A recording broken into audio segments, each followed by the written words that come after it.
Hi everyone, in this video we are going to be talking about physical quantities, units and unit symbols. Physical quantities are properties of objects that can be measured.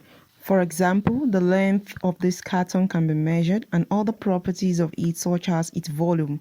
Time can be measured and also the speed of an object can be measured.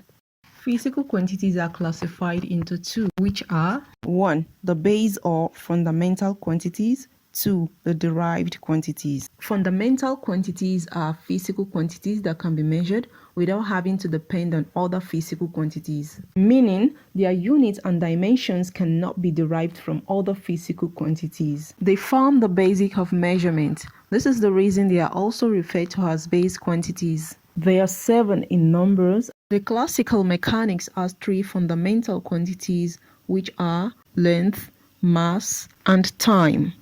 The other 4 are electric current, amount of substance, luminous intensity, and thermodynamics temperature, or simply temperature. Let's abbreviate each of those quantities, even though they are just written for conveniency. It doesn't matter whether you write it completely or you abbreviate it.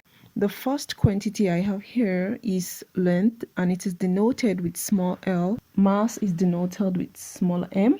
Time is denoted with small t. Electric current is denoted with capital I or small I. Amount of substance is denoted with small n. Luminous intensity is denoted with capital I with small v beside it.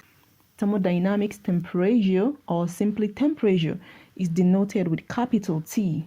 Now let's move to unit and unit symbols or abbreviations. The unit for length is meter and the unit symbol is small m. The unit for mass is kilogram and the unit symbol is kg. The unit for time is second and it is denoted with small s. The unit for electric current is ampere and it is denoted with capital A.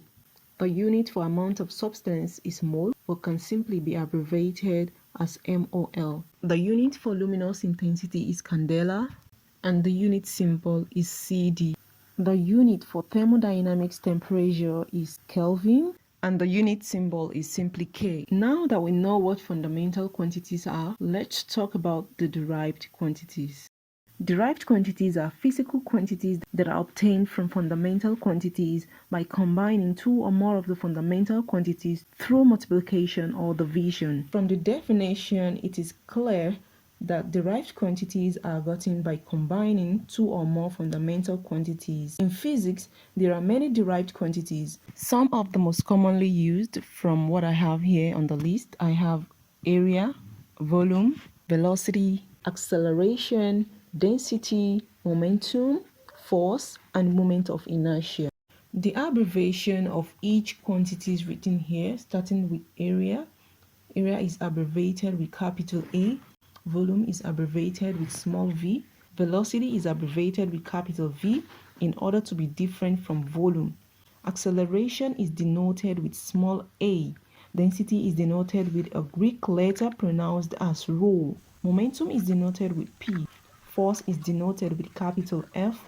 And moment of inertia is denoted with capital I. The abbreviation of the physical quantities are just written for conveniency. You can write them without abbreviation. The next thing to do here is to write their expression. The expression for area is length times breadth. The expression for volume is length times breadth times height.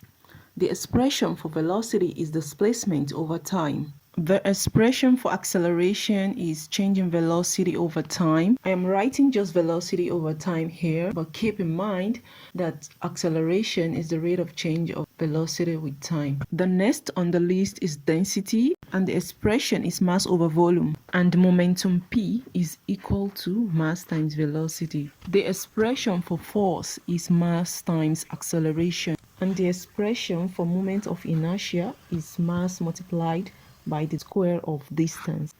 Now let's see how the units of each of these physical quantities are derived.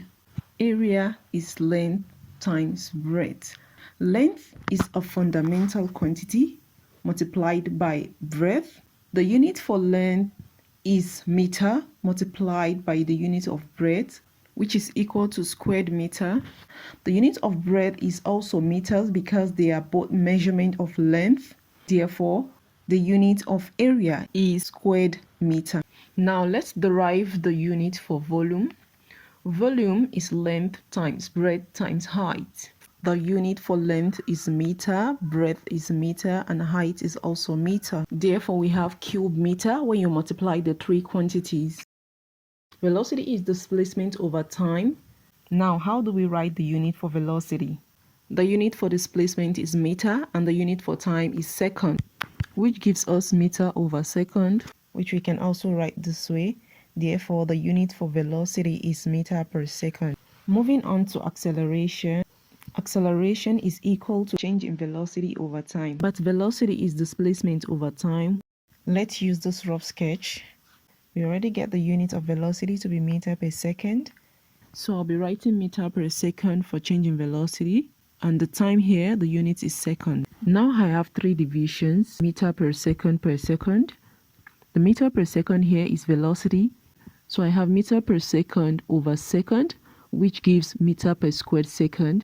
Don't forget, if you're having two same bases, you subtract their powers. S raised to the power of -1 divided by s raised to the power of 1. So I have -1 minus 1 gives -2. Therefore, the unit for acceleration is meter per squared second. Now let's see how to get the unit for density. We know that density is mass over volume. This is the symbol for density, rho. So rho equals to mass over volume. The unit for mass is kilogram, and the unit for volume is cube meter, which we have done earlier. Now we have kilogram over cube meter. Remember, if you're taking cube meter up here, because it's initially division, if you're taking it up here, the power will change to minus. So the unit of density is kilogram per cube meter. Now for momentum. Momentum is mass times velocity. The unit of mass is kilogram multiplied by the unit of velocity, which is meter per second. Therefore, the unit of momentum is kilogram meter per second. Let's look into how the unit for force is derived. Since force is mass times acceleration, the unit for mass is kg, which is kilogram, and the unit for acceleration is meter per squared second.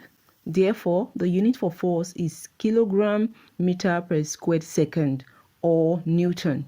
Newton is widely known to be the standard unit of measurement for force.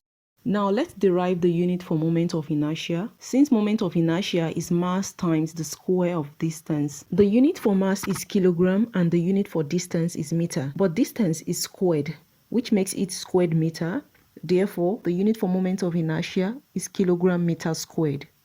Here are some other derived quantities we should also know with their expression and units.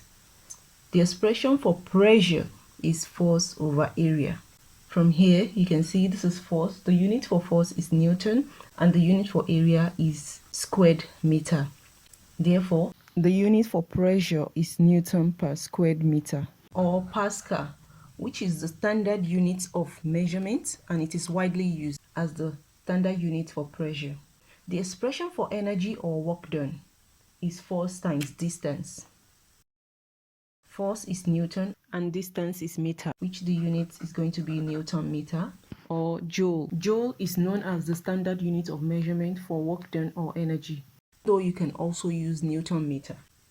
Impulse is denoted with capital J or simply IMP, and the expression is force times time. And the unit is Newton second, because force is Newton and time is second. The unit for impulse is Newton second. The expression for power P is work done over time. The unit for work done is Newton meter, and the unit for time is second. So therefore we have Newton meter per second as the unit for power. Newton meter per second, or watt. Watt is the standard unit of measurement for power. I believe you enjoyed this video, so please subscribe to my channel, like and comment. Thanks for watching.